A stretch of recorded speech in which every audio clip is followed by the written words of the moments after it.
I felt pain when my teacher tried to rip off my prosthetic leg, thinking I was faking for favor, so I ended her career with one cold, ruthless move. I've been wearing a prosthetic leg since I was 9, after bone cancer took my real one. By high school, I'd gotten used to explaining it to new teachers, showing my medical documentation, and moving on. Most educators were understanding and supportive, but Mrs. Henderson, our long-term substitute for AP Biology, was different from day one. She kept making comments about kids these days faking everything for special treatment, and would stare at me whenever I used the elevator or took extra time transitioning between classes. I tried showing her my 504 plan and medical records, but she just rolled her eyes and muttered something about convenient paperwork. The breaking point came during a lab practical. I was working at my assigned station when she approached with this smug expression. She whispered that she'd dealt with attention-seeking students before, and that my little act wasn't fooling anyone. I explained again that my prosthetic was real, even offering to show her the attachment point, but she just smiled coldly. "Prove it then," she said loudly enough for nearby students to hear. "If it's real, you won't mind me checking." Before I could react, she grabbed my prosthetic leg and yanked hard, trying to pull it off like it was some costume piece. The pain was excruciating as the socket twisted against my residual limb. I screamed and fell backward, knocking over lab equipment as she continued pulling, convinced it would just pop off. The entire class stopped working. Several students started yelling at me, but it wasn't indignation. It wasn't because they saw the absurd scene that had just happened. It was because they thought I was being dramatic. "He always exaggerates," I heard someone murmur. "There he goes again, wanting attention," said another. My heart was beating irregularly, not just because of the physical pain, but because I realized that at that exact moment, everything I had lived through in recent years, all the silent struggles, each scar, each painful step, was being thrown away as if it were theatrical lies. I was still on the floor when Mrs. Henderson released my leg with an irritated sigh, as if I were the problem, as if she had been deceived, and was now embarrassed for not being able to prove her conspiracy theory. She bent down, adjusted her blouse as if nothing had happened, and with complete calm said, "You can resume the activity. It was just a misunderstanding." I was trembling inside and out. The pain in the prosthetic socket made me break out in cold sweat, but it was the hatred burning in my throat that prevented me from screaming. I stayed there on the floor, surrounded by broken test tubes and indifferent stares. No one came to help me. No one extended a hand. With effort, I got up limping and left the room without saying a word. I crossed the almost empty hallway to the infirmary, where the secretary just looked me up and down and said the nurse was on lunch break. I went home that day with the prosthetic poorly fitted, feeling sharp pain that made me stagger, but it was less than the pain of humiliation. I spent the night awake. I remembered the hospital, the days when I learned to walk again, the pitying looks in the corridors, the times when classmates laughed behind my back because my leg made a metallic click when I stepped. I remembered my mother crying and hiding, afraid of what would become of my future. And now, an adult woman, an educator, had tried to forcibly remove my leg in front of 30 witnesses, and no one did anything. The next day, I didn't go to school. Actually, I spent the entire day gathering everything I had, copies of my 504 plan, medical reports, the letter from the orthopedist explaining the prosthetic model and type of socket. I searched for videos, records, everything that could serve as proof. That same afternoon, my mother came home from work and found me on the sofa with a folder full of documents in my lap. I told her everything, every detail. She listened in silence. She just moved her fingers nervously and breathed deeply with each new piece of information. When I finished, she got up slowly and said only, "Let's end this." The next morning, we were in the principal's office. The principal, Mrs. Mitchell, seemed not to know what to do. She looked from one paper to another, trying to maintain composure. When my mother demanded Mrs. Henderson's presence, the principal hesitated. "She's with a class now. I can call her after class ends." "No, you'll call her now, or we're going straight to the press with this." The word press had the expected effect. 3 minutes later, Henderson entered the room as if nothing had happened. She sat in front of me and my mother with that same cold look crossing her arms. "If we're here because of that little misunderstanding, you tried to rip off my son's leg in the classroom," my mother said with frightening calm. "He has injuries to his stump. He'll need to adjust the prosthetic fitting and pay a private technician, and besides that, he was humiliated in front of the entire class." The principal cleared her throat. "Maybe we can find a way to resolve this internally." "It won't be internal," my mother replied. "We've already contacted a lawyer, and I myself sent an email with all the details to the school board with copies, to the Department of Education and 2 local newspapers." Henderson turned pale. It was the first time I saw her look away, but that was just the beginning. Because the administration might pretend they wanted to resolve it, but the truth is that public schools live to protect their image. 3 days later, an official note said the school was investigating the facts and couldn't comment until the internal process concluded. Henderson continued teaching, and the students, well, most just thought I'd been too dramatic and now wanted to appear on television. But I was prepared. A friend of my cousin was a journalist for a big student blog. I showed him everything, the photos, the documents, the audio I accidentally recorded on the day of the lab. Yes. Luckily, my phone was recording when she said she had dealt with students who fake before. 2 days later, the video was online. Teacher accuses amputee student of faking and tries to remove prosthetic in class. The headline was sensationalist, but true. The commotion was immediate. Within hours, the video was on Twitter, Instagram stories, parent groups, YouTube channels of teenage commentators. People from all over Brazil sending messages of support, outraged by the story, and then the school had no choice. Henderson was suspended, then dismissed. The principal tried to make a vague statement saying the school doesn't condone discriminatory attitudes, but it was too late. Local media covered everything. I was invited for interviews, participated in a discussion about ableism, and my Instagram exploded with followers. But what really marked me wasn't the temporary fame. It was when a younger boy came up to me in the cafeteria and said, "Thank you for not letting her knock you down. I use an arm prosthetic and was afraid to go to PE class. Now I will." I smiled for the first time in weeks because in the end my cry was heard. But that was just the first part. The real revenge was still to come. The system fights back. As much as Mrs. Henderson's dismissal was a milestone, it wasn't enough. Not for me. Because even after all that, the videos, the testimonies, the online commotion, nothing had changed inside the school. The sideways glances continued, the whispers in the hallways. And the worst part, some teachers acted as if I were the problem. Once, I heard the history teacher commenting to another teacher, "I can't teach peacefully with this cancel culture. Anything becomes a scandal now." And then I understood, they weren't sorry. They were afraid. And it wasn't of me. It was of what I represented, a student who dared to react, who dared to expose, who refused to accept the role of silent victim. And then I decided I wouldn't stop there. In the following months, I dove headfirst into student government, something I always thought was a waste of time, I confess, but I realized that within school bureaucracy, that's where a lot of dirt is hidden, and also where we can poke the right wounds.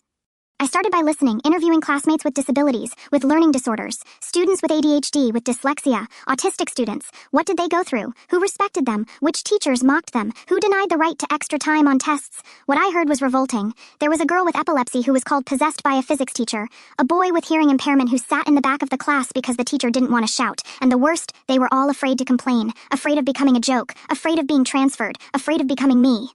So, I did what I knew how to do. I documented everything. I organized it into dossiers with names, dates, details. I built a support network with parents, alumni, and even former employees who sent me messages off the record. When I thought I had enough information, I filed a formal complaint against the school for systematic negligence against students with disabilities. Not just mine, but collective. A broad, heavy complaint with solid evidence. The administration tried to silence me. I was called to a meeting with 2 coordinators and the school psychologist. They said my obsession with justice was affecting the institutional climate. That's when I laughed. A dry laugh full of choked fury. "You're only bothered because you can't sweep this under the rug anymore. I'm the dust that came back and stuck to the floor." I left the room with my head held high. A few days later, the state prosecutor's office opened an inquiry, and then things started to crumble. The school became the target of an audit. One by one, the teachers mentioned in the report were questioned. Some went on medical leave. Others requested transfers. The principal, she was removed for omission. And suddenly, I was no longer the prosthetic leg boy. I was the name in the newspapers, the activist student, the guy who challenged the system and made the moldy walls of public education tremble. Of course, there were consequences. They tried to exclude me from everything. They cut me from the science, fair. Tried to prevent my candidacy for class speaker, but I had gone too far to back down. And the support outside school was growing. One Friday afternoon, I received an anonymous message on Instagram. It was a former colleague of Mrs. Henderson. She told me that what she did to me wasn't an isolated case. Years ago, she had been removed from another school after ridiculing a wheelchair-bound student during a presentation. She always escaped with a slap on the wrist. But now, finally, someone exposed her. I saved that screenshot with satisfaction, but there was still an open wound, the students who stayed silent, those who saw her attack me and said nothing, those who laughed, those who murmured, those who called me a liar. And that's where the most bitter part of this story comes in, because revenge against the structure is one thing, but against people, that's personal. I started with a video, a rant. I recorded it with my phone in my room. I told everything, no cuts, no filter. I talked about the pain, the humiliation, the loneliness, but mainly about the collective cowardice that makes monsters like Henderson possible. It wasn't just her. It was everyone who stayed silent while she tried to rip off my leg. It was those who laughed, who whispered, who called me a liar. You are accomplices. The video went viral more than the first one. The school tried to control the damage, but it was too late. Students started to divide. Some supported me openly. Others wanted to cancel me for exposing classmates. But those who really knew they were wrong, they fell silent. And that silence was my greatest triumph. Because shame is the only kind of justice that sticks to the soul. With each passing day, I gained more strength, more voice, more respect outside school than inside it. And the more I spoke, the more others stood up. It was as if my scar had lit up theirs. At the end of the year, I was invited to give a lecture at a state conference on school inclusion. The packed audience stood up to applaud me. I looked at the crowd, took a deep breath and said, "My name is Kaio. I lost a leg at 9 years old, but I discovered that what really kills you inside is indifference, and that no one will ever take away from me again." But I still wasn't finished, because the biggest blow was still to come. The root of the problem. It wasn't about me anymore. I had already won, but there were so many others, invisible, suffocated, mocked in silence, who didn't have the same voice. And I knew exactly where we could hit hardest, at the root, at the rotten heart of the system. After my lecture, I received a message from Anna Louisa, a newly graduated prosecutor who had watched the live stream. She said she was moved by what she heard, that she was already following the school case and wanted to help open a public civil action. But it wouldn't be just against the school. It would be against the Department of Education for historical negligence with students with disabilities. This was no longer a complaint. It was a bomb.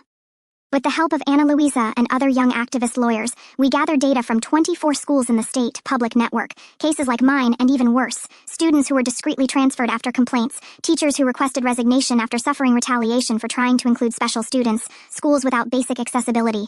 We organized everything in a dossier with more than 400 pages. The action was filed with the Public Prosecutor's Office, with support from NGOs and a parliamentary front focused on inclusion. The newspapers covered it. The case was on the national news. The pressure increased so much that the Secretary of Education himself called me. He tried to be kind, political, polite. He wanted to schedule a meeting. I accepted, but I brought a hidden camera. For almost an hour, he tried to convince me to withdraw the action. He offered partnerships, pilot projects, a position as youth representative on the state council. I just listened. In the end, I thanked him and said, "Sir, what happened to me could have ended the life of any other student. I survived, but now it's the system that needs to survive what's coming." The recording aired that night. The reaction was an earthquake. The secretary was removed by public pressure. The state government created an emergency commission to re-evaluate all inclusion protocols and more. A new law began to be processed in the Legislative Assembly, inspired by my story, requiring mandatory annual training on ableism and disability rights for all state educators. At school, everything had changed. New principal, new teachers, a new elevator installed, renovated ramps, braille signage, an exclusive support room for students with special needs, and of course, a new look at me. The boy they ignored became a project name, CAIO Space, Inclusion, and Resilience Center. Funny how life's irony is relentless, because the same ones who saw me fall saw me rise. But something was missing, Henderson. I wanted to know what had happened to her. After a while, a former colleague of hers sent me a small news item from a local newspaper. Henderson had moved to another city, tried to teach again, but was rejected. The news said she had filed a lawsuit against the state claiming irreparable moral damages caused by my complaint. She lost the case and was ordered to pay court costs. She lives today away from teaching, caring for her sick mother, unable to enter any public or private classroom in her name. There's a note in the Regional Education Council warning about inappropriate behavior with students. I read that news several times with mixed feelings. On one hand, I felt a pang of pity. She had sunk herself, lost everything. But on the other, I remembered the pain in my amputated limb when she tried to remove the prosthetic, the dry sound of my fall, the muffled laughter of classmates, the complicit silence of the room. And then I understood that this wasn't cruelty. It was consequence. I didn't destroy her life. She did it herself. I was just the mirror. And now, years later, I look at the scar where a leg once existed, and I see a symbol, not of weakness, but of strength, of resistance, of everything I was forced to endure, and everything I refused to become. The story isn't over yet, because there are thousands of CAIOs out there. Boys and girls with invisible marks, fighting to be heard. And if my voice can make room for one more, then I'm not finished yet. Because revenge is just the beginning. Justice is the path beyond personal victory. After all this, you might think my life stabilized, that finally things settled, that the pain became past. But no, the fight continued, just in other formats, with other masks. Because when you expose a flawed system, it tries to swallow you again, but disguised as opportunity. In my last year of high school, I received invitations from various institutions. Some universities wanted me to speak at events. Others offered me partial scholarships as a way to show commitment to diversity. But I realized the game. They weren't interested in me as a person, but as a symbol, a marketing piece, our award-winning activist student, example of overcoming, icon of conscious youth. It looked nice on paper, but I knew the truth. It was as if they wanted to stick a label on my forehead and use my story to clean up their image. And the worst part, no one asked me if I was okay. No one wanted to know what I really wanted to study. It was always about the narrative, about the character, CAIO. So I decided to disappear for a while. I refused interviews, deleted social media, declined awards. I used this time for myself to discover what I wanted, away from the flashes, away from ready-made speeches, and it was in that silence that I found my next mission. One day, while researching inclusive universities, I discovered an internal document from one of the country's most renowned institutions, a PDF leaked accidentally in a public repository. It talked about minimum accommodations for students with disabilities, but the content was revolting. They talked about minimizing visual interference from wheelchairs at official events, positioning students with disabilities in the back of institutional photos, and avoiding prominence at graduations to not cause visual discomfort. Yes, you read that right. It was as if they were unwanted objects. Immediately, my blood boiled. I printed every page, assembled a new dossier, and reactivated my social media. This time, I was more strategic. I posted a direct video, unedited, reading excerpts from the document. I spoke calmly but firmly, and at the end, I looked at the camera and said, "It's no use building ramps if you still see us as unwanted steps." The internet exploded. Thousands of shares, influencers, journalists, even politicians commenting. The university rector made a statement within 24 hours, but it was too late. The institution's image was ruined, and the case gained international repercussion. You know what's most ironic? After that, the same university tried to offer me a full scholarship with dormitory rights, living allowance, and a public letter of apology signed by the entire council. I refused, but I didn't just refuse. I read the letter live on a live stream and tore it up sheet by sheet looking at the camera. Respect can't be bought, and dignity is not currency for exchange. I was called radical, ungrateful, arrogant, but I was also called brave.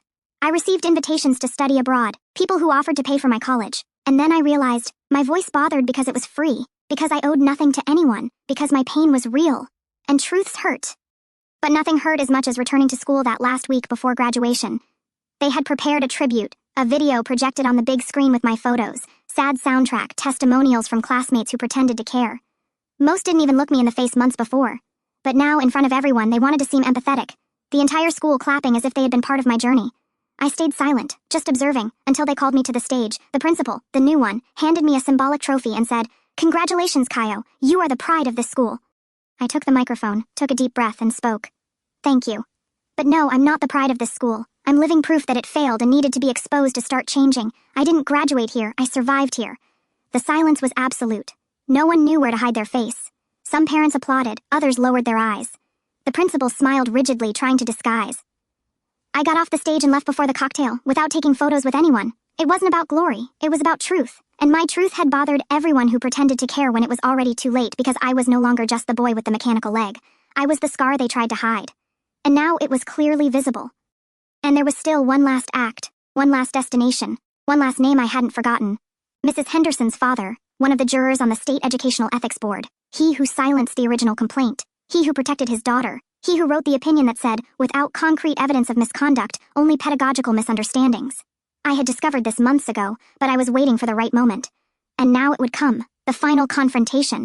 I was waiting for the right moment, and it finally arrived. That State Educational Ethics Board would have a public meeting to present a new code of conduct as a response to complaints of ableism and educational negligence. It would be broadcast live, open to civil society representatives. They wanted to appear modern, transparent, democratic. Little did they know I had already registered as a representative of the student movement for inclusion, and his name was there. Among the 7 board jurors, Oswaldo Henderson, father of the woman who tried to rip off my leg as if it were a toy, and who now lived in oblivion, condemned by her own arrogance. On the morning of the event, I put on my prosthetic more carefully than ever. I wore my dark blazer, adjusted the microphone on my collar, and went with the certainty that this would be the day when all the muffled voices, including mine, would finally be heard face to face with the system that tried to silence them. The auditorium was packed. School representatives, journalists, teachers, politicians, a spectacle mounted to show that the state was redeeming itself. The broadcast already had thousands of viewers on social media. Oswaldo Henderson opened the proceedings with his always firm voice.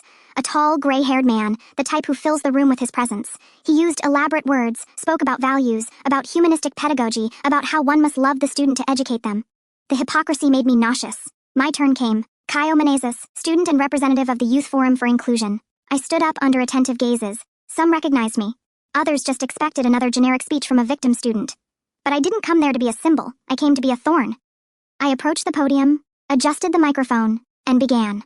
Ladies and gentlemen, I wish I could thank this space, say it's an honor to be here, but I would be lying. Silence settled in. I grew up learning that school was a safe place, until the day a teacher decided to prove my disability was a farce by trying to rip off my leg in front of a full classroom.